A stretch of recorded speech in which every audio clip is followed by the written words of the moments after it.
Yan mga karaos, good morning po. Yan, good morning, kamusta po tayong lahat? Ito, welcome back po muli dito sa aming channel ngayong araw po ng Huwebes.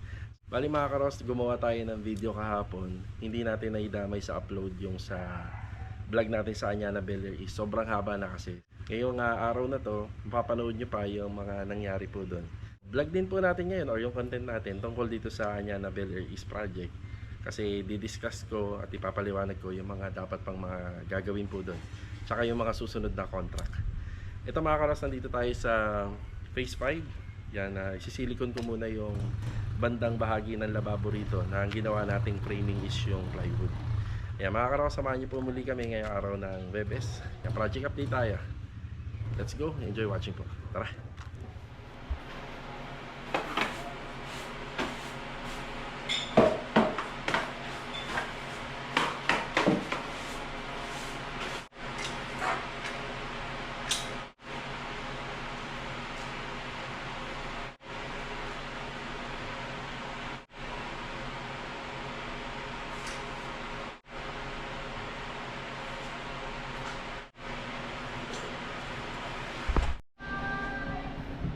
Ayan mga karos, okay na. Ito yung tinutukoy ko kahapon. Yan, sinisilicone sealant po natin yan. Tsaka yung dito. Magtataka kayo bakit doon hindi na. Okay lang po yun. Kasi kapag sinisilicone sealant natin yan, hindi naman po kasi paintable tong ginagamit natin. Mahihirapan po yung mga pintor mag-ayos yan. Tsaka ito, naka-tiles po to. Yan, naka-tiles. Yung pinakailalim. Kaya makokoberan niya po yung kapal ng sealant. Yan dito rin, meron din. Yung mga posibleng pwedeng pagtagusan ng tubig, sinisilyado natin. Yan, minsan kadalasan nakakaligtaan gawin to pero napaka-importante niyan sa mga nagpapagawa po ng lababo, kitchen counter na gawa po sa aluminum or sa kahoy yung framing. Yan, ganyan po lagi yan ginagawa. Louie, good morning, Louie. Ayan si Louie, mag-install na si Louie ng tiles floor. 60 by 60 non-skid po siya kung ano yung ginamit natin dito. Ayos na, tapos na ni Louie ito. Ganda na. Bale, ito mga karos, papunta na po tayo sa Anyana Bel Air East. Ayan, habang nasa biyahe tayo, panoorin nyo po muna yung mga naganap kahapon sa vlog natin dito sa Anyana Bel Air East project. Tara! Nandito naman po pala tayo sa Anyana Bel Air East. Kanina po umulan. Ayan, mag-alas 4 na po ng hapon. So ito na po yung update dito. Inuumpisa na po yung paggamit po ng ating mga tubulars para sa roofing trusses. Ay si Marvin. Marvin, good afternoon Marvin. Donis, good afternoon Donis. Okay, bali makikita nyo lang po yung layout namin dito. Dito nga po pala mapupunta yung gutter nya. Marami pa akong makipapaliwanag kung bakit dito siya mapupunta. Doon sa likod, or pwede naman dito sa harapan, or pwede rin naman dito sa gilid. So explain na lang po natin. So sa design, nandito yung gutter. Ayan, bali makikita nyo nga pala may guhit doon banda. Itong slab dito sa may balcony, mapupunta po siya hanggang dito sa dulo. Tapos yung railing o yung gabay, mapupunta rin po siya hanggang dito sa dulo. Yan yung mga next contract namin ni client sa mga next renovation. Pero sabi ko nga, pag nabuo lang namin tong bubong dito banda, isusunod na po natin yan. Yan, roofing trusses na. Malaking kaluwagan po to kapag natapos po namin to. Yan, bali ang design natin dito, meron po siyang kisame. Tapos may insulation din. Kasi kapag gamit tayo ng PVC panel, mahalaga dyan yung insulation. Para hindi po mabababad sa init or maluluto at lulutong yung ating yung ceiling panel gamit yung PVC. Inumpisa na yan dito. Malakas ba yung ulan o sakto lang? Sakto lang. Malakas-lakas din. Chip, good afternoon po Chip. Si Chip.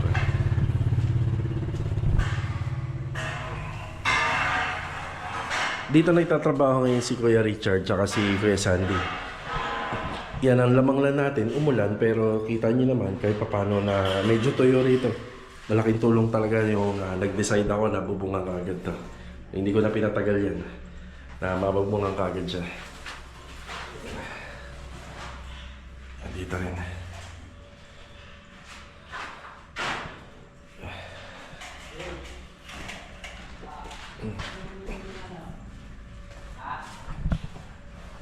Sa taas. Yan, nandito nagtatrabaho si Kuya Sandy tsaka si Kuya Richard. Yan na.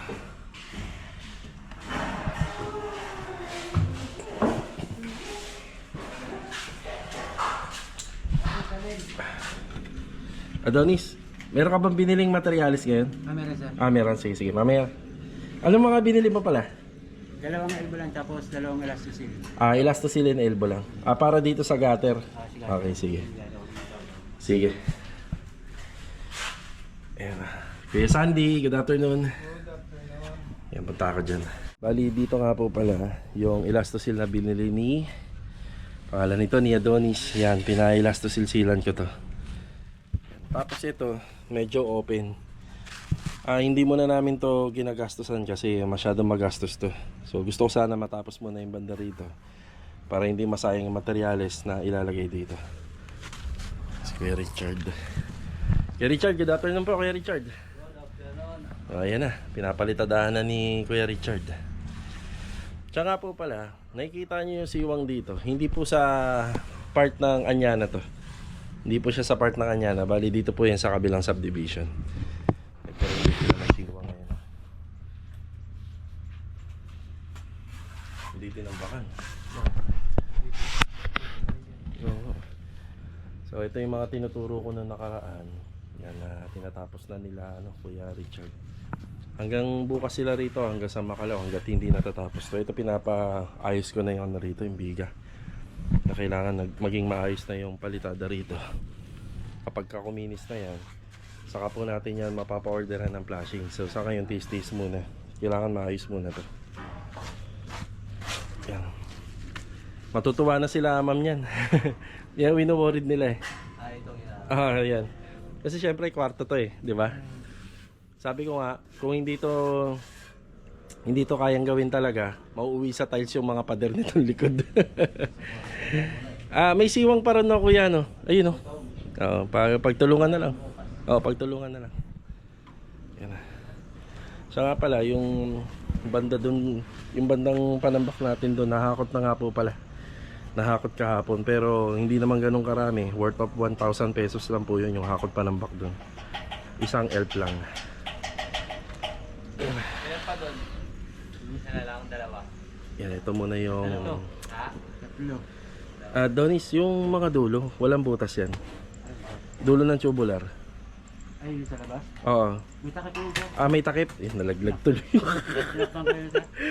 Sige. Okay. Basta yung makaalakanin, takpan natin ha. Yan, para walang butas. Yan. Yan, sila munang bahala rito. Paano diskarte nyo? Saan kayo dumadaan doon? Dito. May hagdan kayo rito. Ayun. May hagdan. Siyempre mag-aakit ng materialis dito. The Master Plaster. Ayan na. Master Plaster yan. Tapos curing time lang natin ito mga 2 to 3 days. Papadiretso ko ng waterproofing yan para hindi na masyadong may pumupuntang tao dito. Yan na. Yan na. Ito yung update natin dito sa Anyana project. Yan, tapos yung mga tubular na nandito nakabaon po yan dun sa mga pader. Magsisilbing poste natin. Nihintay lang tayo ni Adonis. Sige, go Adonis, okay na. Yan, magbabaray na si Adonis. Yan.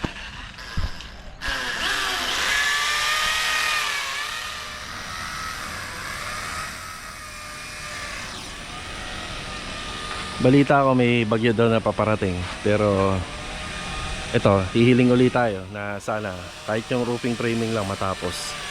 Tapos mapinturahan namin ng Davis Extras. Iniwan na natin dito yung Davis Extras na binili po natin doon sa paint center ni Ma'am Poby. Dalawang galon. Tapos 4 na refill. Okay na tayo rito sa Anyana Bel Air East. Nakausap ko na sila. Si Adonis naman, dire-diretso lang naman po rito. Tapos yung dalawa doon, dire-diretso lang yung palitada. Si Kuya Richard, Kuya Sandy, bali ipo-pull out ko rin uli sila rito once na matapos lang po nila yun doon sa dulo. So ito yung binili ngayong araw, dalawang PVC na 3/4 by 1/4 elbow, tsaka Elastosil. Yan, itong mga PVC para dun sa gutter, para makompleto natin yung gutter sa back extension. Yung elastosil yung ipinahid dun sa gutter. Alright, tara. Yan po yung mga naganap dito kahapon na hindi na natin naisama sa vlog. Akala ko nga uulan pa ng malakas nun. Kaya ngayong araw po ng Webes, yan August 7. Yan, salamat tayo sa panahon kasi ang ganda. So ayan yung panambak na hakot na. Worth of 1,000 lang yung pinahakot natin dito. Yan, madadagdagan pa po ng panambak to. Yan, mamaya ako nababatiin yung tropa kasi hindi naman tayo magtatagal dito. Babalik ulit tayo mamayang hapon. So ayan na yung sa framing. Ayan, inuumpisahan na. Tapos ang setback po nitong harapan ng bahay according kay client din, bali nasa 1 meter.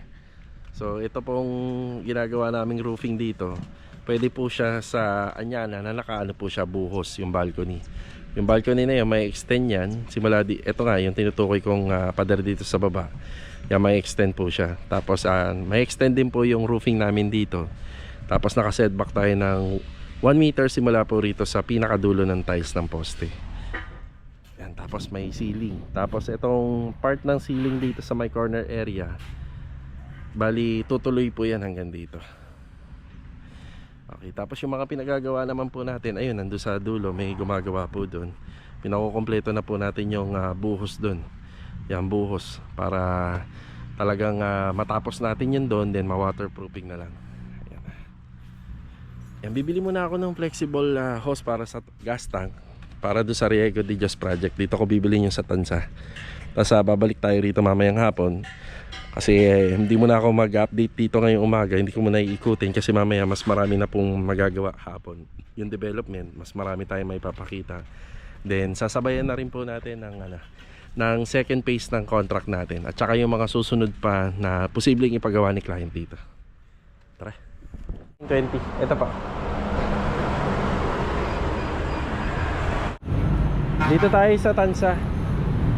Yan, dyan ko binibili yung bolt and nuts. Tapos dito ko rin binibili yung mga ganitong klaseng materials. Starflex. Yan, 4 meters to 480 ang isa, 1920. Yung ibang mga materials din na makikita rito yung sa mga parts ng air compressor. Yan na, diba?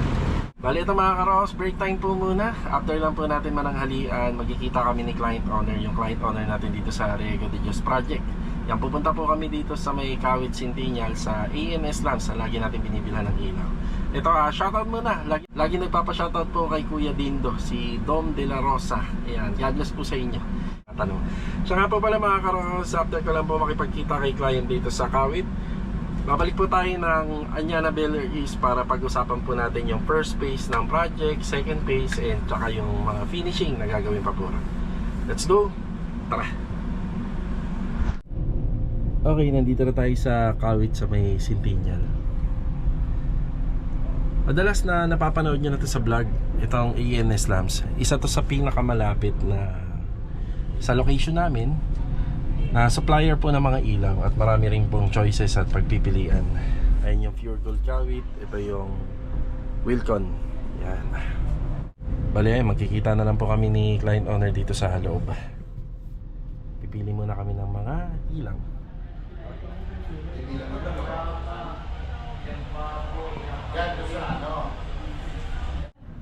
Saan po dyan yun? Ito. Ito. Opo. Yung nasa taas. Opo. Ito. Yun. Ano nga yung isang inano natin? Ano pa yung isang ano na yan? Ito yung pag yan nakabukas. Oo. Pag dun sa dito. Doon sa dining area. Sa living. Diba? Oho. Parang magko-complement siya. Maganda yung napili mo sa sa living space eh. Yun nga. Yun na yun, mas maganda. Kaya sabi ko, parang Ay, sana. Ganda. ano ko siya or ito. Mas okay na po to. Tsaka yun doon sa living space, okay na yung napili niya. Investing. Yung bulb nito, ano ba? Nandun na may bulb nito? Combination. Yeah, okay na. Tara yan. Salamat ha. Thank you. Salamat. Yan yung mga ilaw na binili natin para sa Riego de Dios project. Halos sa complete package na to. May mga ilaw na lang akong bibilin dito sa ANS Labs, kagaya ng mga LED, halos okay na. So ito, bali 14,700 at saka 5,800. Yan yung kamura rito, ang laki ng bahay nun, pero kita nyo, yan lang yung gastos natin. Tara! Tayo dito sa Anyana Bel Air East Project. Yan, maraming salamat nga po muli sa pagpunta nila client owner dating dito sa Riego de Dios dito sa may ANS Labs para makapili po sila ng mga ilaw.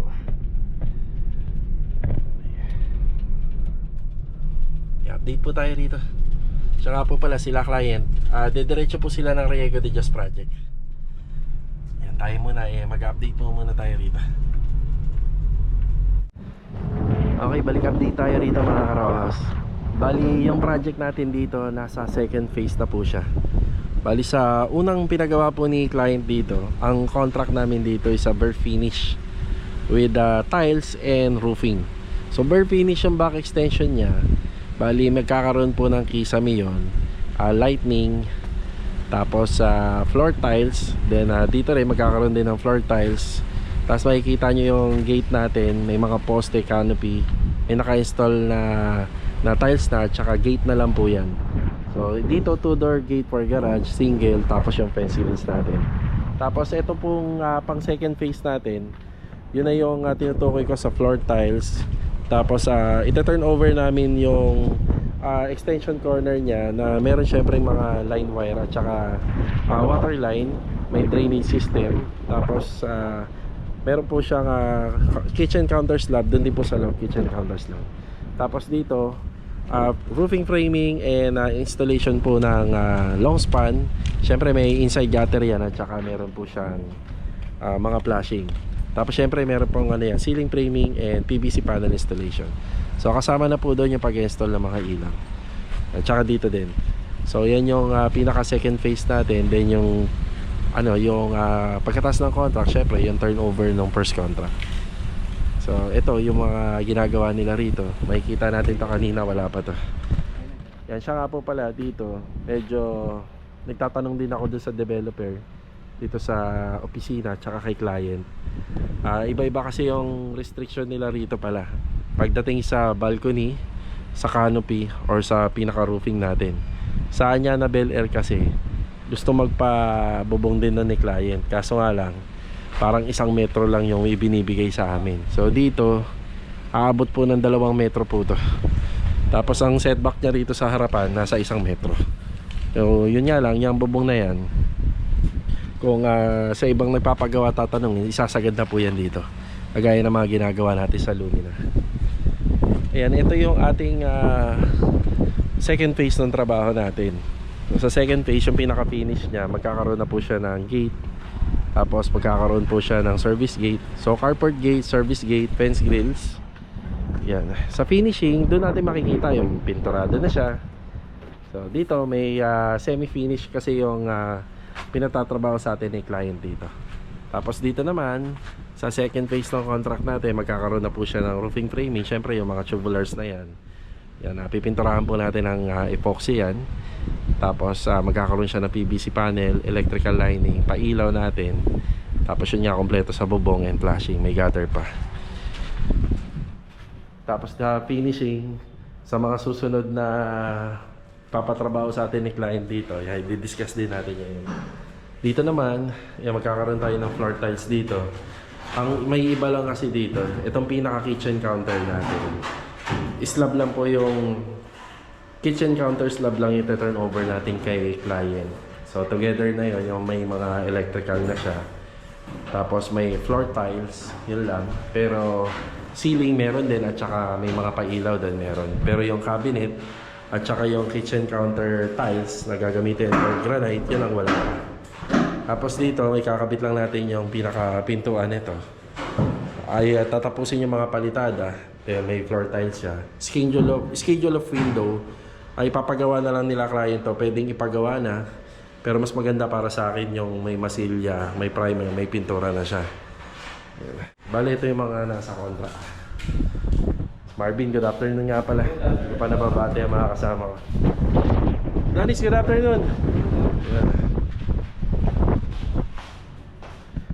Tapos dito sa taas, dahil slab finish, may slab finish tayo. Yan, pinapatapos na natin yan. So, okay, Sandy, good afternoon po kay Sandy. Richard, good afternoon. Yan o. Maganda-ganda na po yung ano natin doon. Kuya, yung palitada na yan, yung kinain yung gutter. Tama, yan. Ganda. Ito yung sinasabi ko nung nakaraan. Bale, ito yung sinasabi ko kahapon yung sa vlog ko. So, yun yung gutter natin. Tapos yung palitada rito, kinain na ng palitada yung mismong gutter natin. Pero yung installation ng gutter, nakasilat po lahat yan. Yung pinasilyado natin. Ang usapan kasi namin ni client dito talagang critical yung ganito. Kita mo, slab ka na tapos may bubong pa rito. Bakit hindi na nga lang talaga inisang slab yan? Pero yun talaga, sunod tayo sa restriction and guidance ng renovation. Ito na yung magiging firewall, setback na po to. Yung setback na, so double protection na yan kasi may silyado na po yung stainless gutter natin doon sa unang firewall, plus nagpalitada pa po tayo. Pero yan, iba waterproof. Mas maganda yan, naka waterproofing pa. Pero yung ano na yan, yung mga firewall po na yan na ginawa po natin, ano po siya, alalagyan pa siya ng flashing. Yan, putol na nga po pala yung ano rito, yung bakal. Putol na, tapos ito hindi na kasi iangat natin niya up to second floor. O diba? So ang finish dito sa first contract natin, ganito na lang po siya, na ita-turn over natin. Kung hindi matutuloy yung pag-aangat nito up to second level, itong mga bakal na to, nandito lang po siya. Bali, pa-primer coat po lang po, pa-primer coat lang po muna natin to para hindi siya kakalawa. Ito yung roofing framing dito, tinutuloy na. Tapos naka-setback to ng 2 meters. Yan dito, open na po to. According sa layout, sa guidelines, open na po siya 2 meters. Tapos kapag tinuloy ito, naka-setback naman to lang po 1 meter. Kung sakaling matutuloy yung asintada rito hanggang pataas, ito po ay pansamantalang lalagyan namin ng cover. Yan, medyo marami-rami pa nga aayusin po dito. Tapos dito, nabanggit ko rin sa vlog kahapon, gusto ko sana to asintadahan na. Yan, kahit isang layer lang ng hollow blocks para yun dito banda maging ganyan na rin. Kasi ito po wala pong sandalan po yung ano rito, yung side flashing natin or yung firewall flashing natin, wala. Yung wall flashing. So pero para sa akin, mas gusto ko yun nga lang, mayroon mo kasi lagi nag-iikot dito, baka mamaya biglang sumilip. At may drone din po, may drone din yung mga ano rito, yung mga taga-opisina, baka sumilip sila, magkaroon tayo ng violation. Yan, mas maganda siguro hintayin na lang natin yung plano. Yan, kasi ang habol ko rito, malagyan natin na ng kisame yung ilalim para matapos namin yung unang phase ng contract na may turnover natin. Kasi si ma'am, ang alam ko, magpapadire-diretso na po siya ng gawa, magpapatuloy-tuloy na. And magaling si Kuya Richard. Kita niyo naman yung gawa ni Kuya Richard dito, diba? Kapag meron na to, siguro mas maganda mga 2 patong maganda rito 2 patong no? Tapos palitada na at maikasa yung ano, flashing, no? Mailagay para safe na to ito kasi lagi yung ano dito, no? Naman mataas-taas nga to, okay na sana. oo, yun nga. Wala alam mo naman, sunod lang tayo. Sa mga susunod na ipagagawa ni client tungkol sa interior, overall paint, baka ito pong nakikita natin vinyl sa flooring, baka ipaano niya po yan, ipa-tiles niya. Tapos yung nakikita natin hard deflex finish ceiling nito, baka ipalagyan niya ng PVC panel din, cornisa. Tapos syempre baka magpagawa na rin po ng mga closet yun. Tapos dito, yan, siguro dito bali parang ang usapan lang namin kung matutuloy, burr finish lang. So sa burr finish, panibago pong roofing trusses yon, may bubong, flashing, yan, asintada. Tapos magkakaroon po ng dimension tong abang ng toilet and bathroom. Yan, tapos ceiling, electrical. Yan, tapos demolition, syempre. Bali itong part ng window na to, pwede ko kasi yan matakpan na po yan ng, pader. Or pwede naman, marami pang pwedeng gawin dito na design na mas makakaganda po sa renovation. Dito mapupunta yung TV console. Yan. TV console, ito mapapalitan po ng ng pintuan. Tapos PVC ceiling panel, so flat ceiling na lang siya. Ma-adjust po tong pintuan, mapupunta po yan dito. Then yung window nandito banda. Magkakaroon ng dalawang window. Mas maganda rin po sana, palitan na lang din yung floor tiles kasi bibili tayo ng panibagong tiles para rito. At least makapamili pa po sila ng ibang kulay pa. Yan. At pas nandito yung magiging dining area, kakaroon ng demolition tong pader na to. Then ito naman din, tatanggal din po yung banda dyan at magkakaroon ng sliding door. Tapos sa kitchen cabinet, dito po yung kanyang kitchen sink. May bar counter tayo rito. Abangan natin kasi kapag natapos na maganda. Wall fluted panel combination din. Ganda rin.